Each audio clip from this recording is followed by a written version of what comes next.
Well, hello there, patrons and Apple Premium subscribers. Thank you so much for joining me for another bonus episode.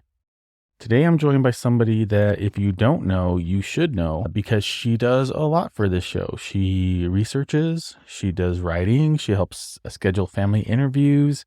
She is basically my right hand. I wouldn't be able to do any of this without Jackie. So Jackie Moranty from the show Cause of Death. What's up? Hey, how are you? I'm good. How are you? I'm doing well. So talk about what you do for me. Oh my God. What don't I do for you? I do all the research for the MMIW cases. Yep. I talk to families Mm-hmm. and I talk to people who are searching Mm-hmm. for their loved ones. I try to go out on searches when I can. Yeah. And that's just what I do for the MMIW. And then otherwise, for advocacy, I also talk to families Mm-hmm. and I vet all of the research that they send me. And I file FOIA reports to get all of the police reports for any cases that I can. Yeah. So with the MMIW, that's a super challenge. Yeah. Right? Yeah. And Eric, I've told you about this, but when I first did the very first one, which was Renelle Bennett, Mm-hmm. I tried going to the tribal police on the Navajo Nation, and they told me that they don't have anything on her case. Right. So they told me to go to the FBI. So I filed a FOIA with the FBI. And the FBI said, well, we don't have anything on this case. You have to go to the BIA. Mm-hmm. And so I filed a FOIA with the BIA. Okay. So the BIA gets back to me about, 2 or 3 weeks later, and they say, we don't have anything on this case. You have to go to the FBI. And so now when I'm doing this, I just file FOIAs with everybody. Yeah. Including the Department of Justice, to see if I can find any information, because it seems like nobody has any information. Well, there's no aggregate database for law enforcement to go to for missing and murdered Indigenous persons. Right. There's no repository for police reports if a police report is even filed in the first place, which is, I think, and suspect why a lot of these records don't exist, is because they don't exist. And that's true. And it's not the families who are not filing. I mean, how many times have we seen it? The family goes in and they're reporting this person missing, and either they get told, well, they're an adult, so they can be missing if they want to, or they write something down on a piece of paper and maybe it's a missing persons report and maybe it's not. Yeah, maybe they call another agency, maybe they don't. Yeah. But certainly they never go out and try and find these people, and what ends up happening is it's left to the family. Yep. And in Renelle's case, it's been almost 2 years that they've been searching for her. Yeah. And I actually just did the most recent MMIW case that's going to be coming out soon. When you listen to this, it would have passed already. So if you're listening and you're like, which one? It is the Pepita red hair case. I actually did that one because Jackie's already maxed out on everything. And I wanted to push it out as fast as possible because this case is it's been largely ignored. And her mom was willing to talk to me, but it's the same thing. You know, they went to file a report. They were told that Peta's a grown woman. She's allowed to go missing if she wants to. Nothing happened. And the other part of it that was hard for their family was COVID had just started when Pepita went missing. So police weren't even doing interviews at all, which is mind-boggling. That just seems so insane, right? I mean, when you're in trouble, who do you call? You call the police because they're the guys with the guns. They're the guys with all the ammunition. They're the guys with the dogs. They're the guys with everything, the training. You know, they're supposed to be the ones that you can count on to get you out of a tight spot or find your missing loved one or, do something. Yeah. It's frustrating. I was telling you earlier before we started recording, I feel like I'm starting to sound like you in voicing the frustration, because after seeing, I mean, all of these cases, they're all consistently handled the same way. Yeah. Which is basically ignored. Yeah, they're just poorly handled. If they're handled at all. Yeah. And yeah, I mean, I've kind of like I think I've gone beyond advocacy. I don't even know what you would call me now, the violent auntie. All I talk about is what the Indigenous go through, because it's not right. It's not fair. It's like they don't have any rights. Now, there's a difference between sovereignty and just blowing people off. That's not what that means. Right. Absolutely. Absolutely is not what that means. And there's a ton of prejudice in this community and probably in other communities towards Indigenous people. That plays a part. There's systemic racism, there's genocide, there's all of this other horrible stuff that makes it even more awful than it already is. And I'll be talking about this more, how all of these systemic and historic things have caused Indigenous on Indigenous crime, because there's no boogeyman, right? Mm-hmm. A lot of people want to believe that white people are going onto the reservation and they're committing all these crimes. And to some degrees, it happens. It does happen. Yeah. But it's not the majority No. of it. The majority of it is Indigenous on Indigenous. And that alone shows this historic abuse by colonists. Yeah. It's internalized. It happens to survivors. They internalize the abuse, and then it comes out in a number of ways. Usually as further abuse, right? Violence or substance abuse or suicide, mental health. There's just so many problems that come from this generational trauma. We see it in every culture. We see it in every community, especially in New Mexico. So we have that Indigenous generational trauma, which is horrific and has been happening for centuries. And then the child abuse and the domestic violence is happening not on the reservation. These are things that I'm passionate about and super passionate to continue talking about. I'm grateful to you. And I don't know if my listeners know that you are an Indigenous woman. I know that you mention it off and on. Yeah. But I don't know if they know much about me. Yeah. I don't. I'm the behind the scenes person. I do all of this stuff behind the scenes. You know, I write the scripts and I do things that you don't really hear from me very much, you know, unless you listen to my podcast. Right. Which you should. Which you should. If you haven't listened to my podcast, you definitely should.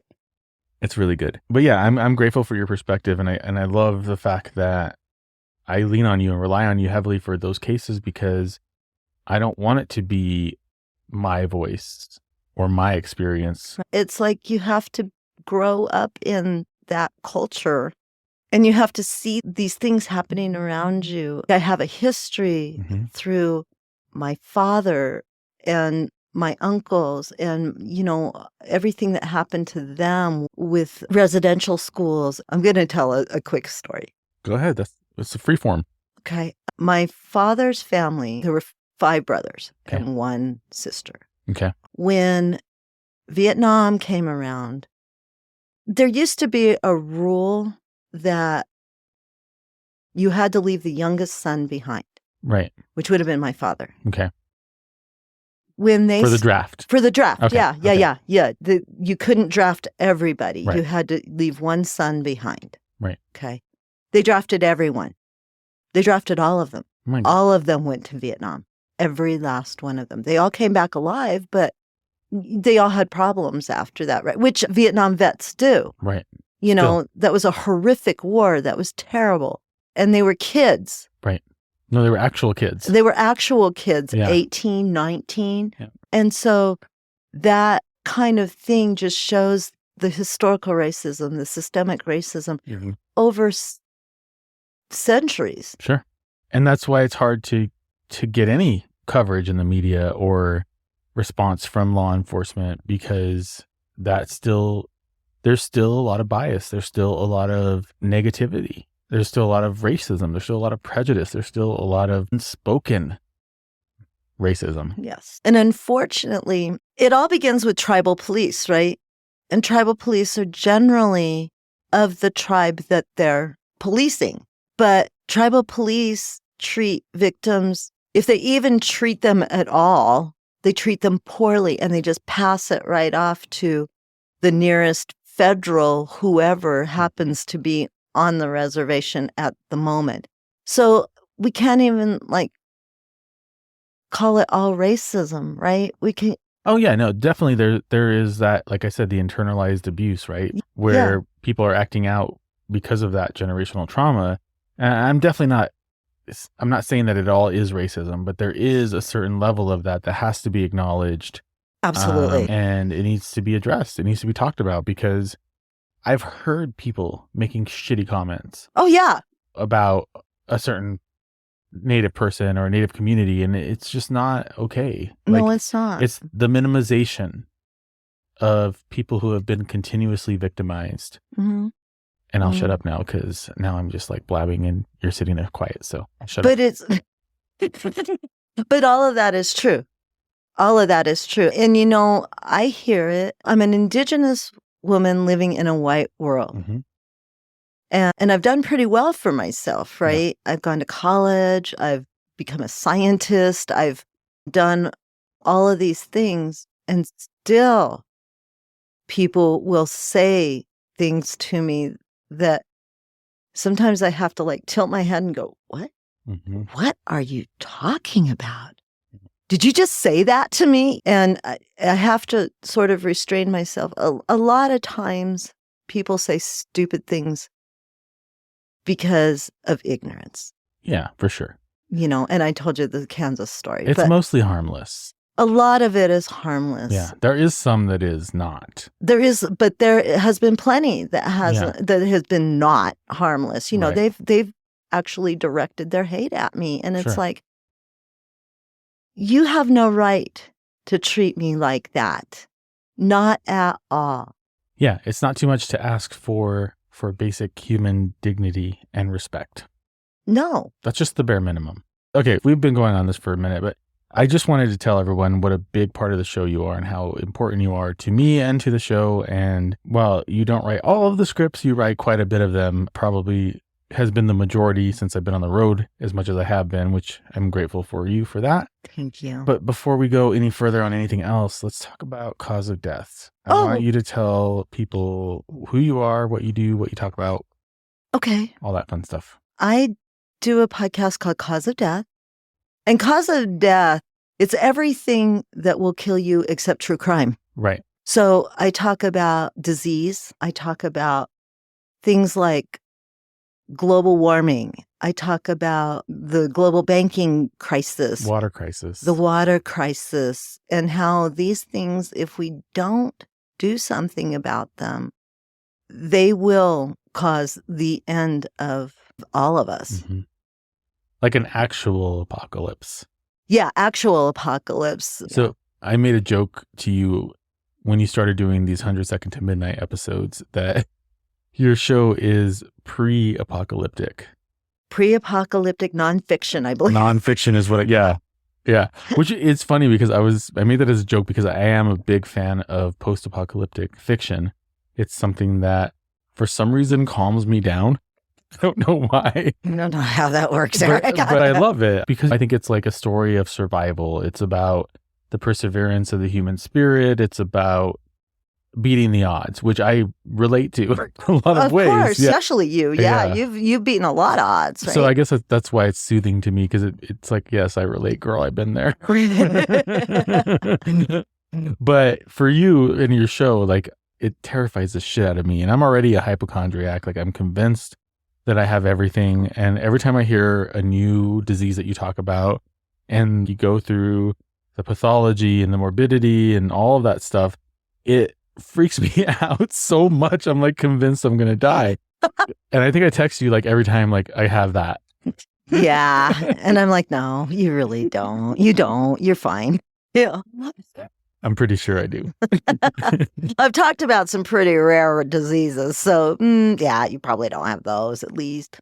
But you're so smart and you're so, the way you tell about the disease, you go through the history, you go through, what happened and those kinds of things. And even with like the 100 Seconds to Midnight stuff, it's the same thing. You're very, very detailed. You're very good at research.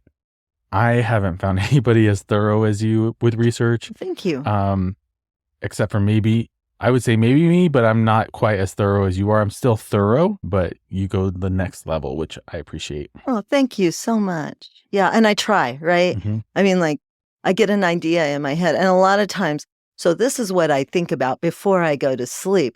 Oh, look, let's see. What if global warming doesn't come under control? Oh, let's go look at that for a minute. And then I end up like 3 hours later and I'm still going, oh my God, what? I picture you like sitting on your sofa with just like paper spread all over the place. Your hair is like messed up. You've got a cigarette in your mouth. You're like, oh my God. Oh my God. This is what's going to do it. This is it. This is the end right here. And it could happen within 5 years. Oh my God, Jackie. Wow. Well, if that's not an advertisement for your show, I don't know what is. If you're pretty geeky, you really will like it. I love it. Yeah, it's a good show. It's a good show. It's a great break from true crime too, because I mean, yeah, it's depressing, but it's a different kind of depressing. It's not as depressing as my show. That's good to hear. Yeah. Yeah. Because I know that, my show's very depressing. Your show, no, I write for you. I know how depressing. Yeah, it's sad. It's very sad.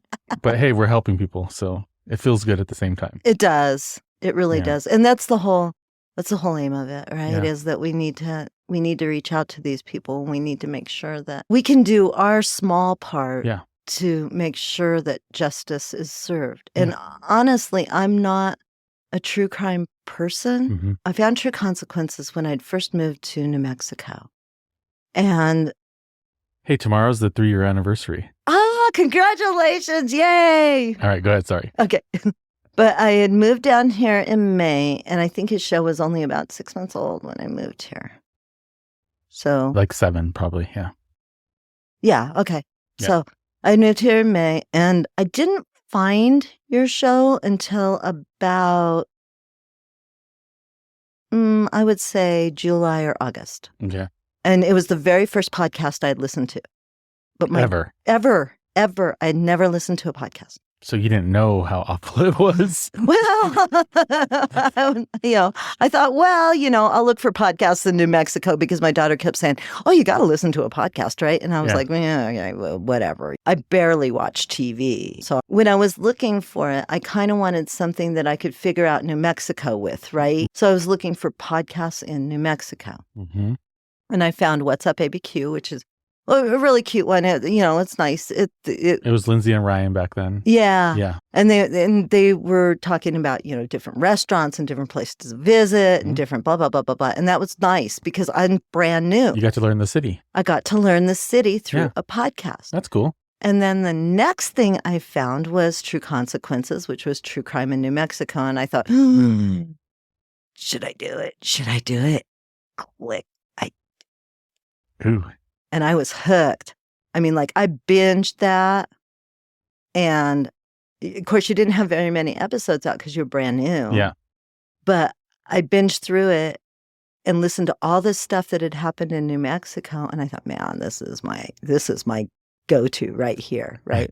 And since then, I have been a huge fan of True Consequences. And now, oh, look at me now. See, that's what happens. If you become too big of a fan, I put you to work.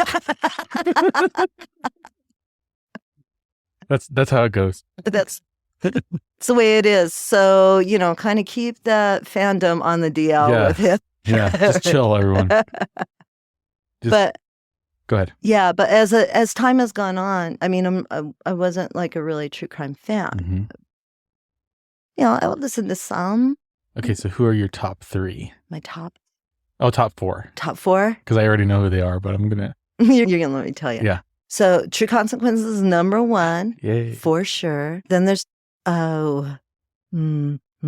it's hard to pick a number. So equally the other 3. The other 3 are equally Josh Hallmark and True Crime Bullshit, Michael Ojibwe and Invisible Choir. Okay. And then Bob and Defense Diaries. I will not miss an episode of any of those. Yeah. Any of them. Those are all really good shows. And I happen to be friends with 2 out of 3 of those people, which is pretty cool. That is pretty cool. Josh is amazing. So I had Josh sign a sticker for Jackie when we were in Dallas because she wanted to go to Dallas, but she just couldn't make it happen for the True Crime and Paranormal Podcast Festival. And so I forced Josh when he was pretty hungover to sign the sticker for you. I think he was kind of annoyed with me, but thanks, Josh. I appreciate you signing the sticker. And you don't know how much I fangirled over that. Yeah, she was freaking out. Yeah, so that's that story. But honored to be your favorite podcast, considering you write for me. I wouldn't expect anything else. You're but right. It kind of goes hand. Now we are partners in crime. Yeah. Fighting crime. Fighting crime. Yeah. Totally. Right. All right. So we're going to wrap up here and we're going to do some fun stuff for you guys. Jackie, I'm going to let you start. I'm not going to give anything away. You just start telling your story and then we'll figure out what it is. So in the UK, I've been there. Oh, yes, you have. Yes, you have. They have a fireworks show on November 5th. And I'm not entirely sure why they do this because I didn't. November 5th? November 5th. What's November 5th? Well, let's look it up. Oh, it's Guy Fawkes Night. Oh, that's right. Guy Fawkes Night. Bonfire Night. Bonfire Night, right? 95. Okay. There was a huge warehouse that was built on a World War II bomber base. Uh-oh. And this warehouse was a warehouse where they stored fireworks. Okay, I feel like something bad's going to happen. Well, I mean, it's me. But do we ever have anything good happen? No. Yeah, we're both bummers. Go ahead. So, you guys have all heard of the Hole in the Wall gang, right? You've heard of the Hole in the Wall gang. Yeah, it's the worst fucking name ever for a gang. Well, this one's even worse because these guys are the Hole in the Ground gang. God damn it, Jackson. Okay. What these idiots did. They decided to break into the warehouse full of fireworks with an acetylene torch. Oh, good. No, that's smart. Morons. Oh, my God. And, I mean, for those of us who already know that when you put fire to a firework, it's going to blow up. Fire plus gunpowder make boom. Yes. Exactly. So they managed to get the door open, but a spark from the torch was still going, basically. Right. And a spark from the acetylene hit one of the fireworks and the whole place went up. And now they have this huge hole in the ground. Oh, my God. So they are called the Hole in the Ground gang. I get it now. Now you get it. I'm not that mad at it, actually. No, it's actually pretty funny. They should be like Hole in the Head gang because they're really stupid. They are stupid, right? Yeah. Are they alive? They are. Okay. They are. Severely injured. Yeah. Like they are not in the greatest of shape. Well, I mean, that's what you would expect. So that is my first story. That's your first story. Okay, let me do my first story. Okay. All right, so there's these burglars in New Mexico who are really stupid. But hey, they like some good music, apparently. All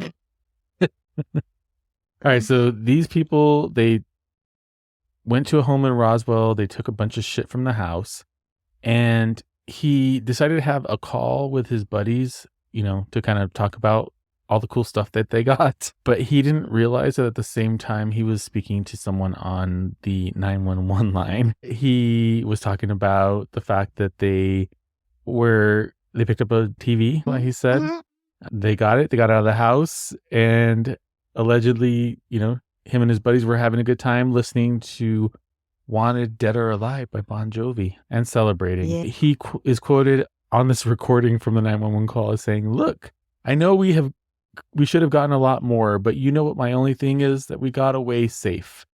Of course, officers were called out and they were arrested. Idiots. Mm-hmm.